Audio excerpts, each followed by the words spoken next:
1/10 of the world's wilderness has vanished in the past 2 decades, research shows. New maps show alarming losses of pristine landscapes, particularly in South America and Africa, according to World Conservation Society scientists. They argue in current biology that wild areas are ignored in international conservation agreements, despite their ecological and cultural value. About 20% of the world's land area is classed as wilderness. By this, scientists mean landscapes free of large-scale human disturbances such as housing, development and industry.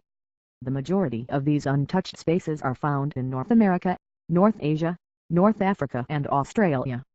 They are often home to indigenous peoples as well as endangered plants and animals. Invest more in protected areas. Rewilding Australia's landscape. James Watson of the University of Queensland, Australia, and the U.S. Wildlife Conservation Society in New York said wilderness areas are completely ignored in environmental policy. International policy mechanisms must recognize the actions needed to maintain wilderness areas before it is too late, said Prof. Watson. We probably have 1 to 2 decades to turn this around. Rewilding. The findings are based on a current map of wilderness areas around the globe compared with one produced in the same way in the early 1990s. The maps show that an estimated 3.3 million square kilometers, almost 10% of wilderness area, has been lost in that time. The researchers say all wilderness areas, regardless of their size, should be assessed immediately for protection measures.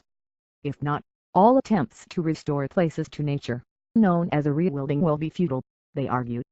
To saint-honorat, Director of Engagement and Science at Earthwatch Institute Europe, said the research highlighted a very troubling trend that affects us all. In Europe, we lost most of our wilderness long before 1990, she said. The maps show that an estimated 3.3 million square kilometers, almost 10% of wilderness area, has been lost in that time. But even here, biodiversity is still declining, as will be demonstrated again by the State of Nature report that will be released next Wednesday. She said we all shared responsibility for the main cause of this loss around the world, unsustainable land use, particularly for agriculture. But she said the good news was that there were more opportunities for action than ever before, including the growing field of citizen science. We urgently need to embrace these opportunities to preserve wilderness areas and our rich biodiversity, she added. Advertising. Winning $1 per referral with 4 levels of reference, direct payments to your PayPal. Just register and start earning. Fails. The link in the description video. Subscribe and give to me love. Thanks.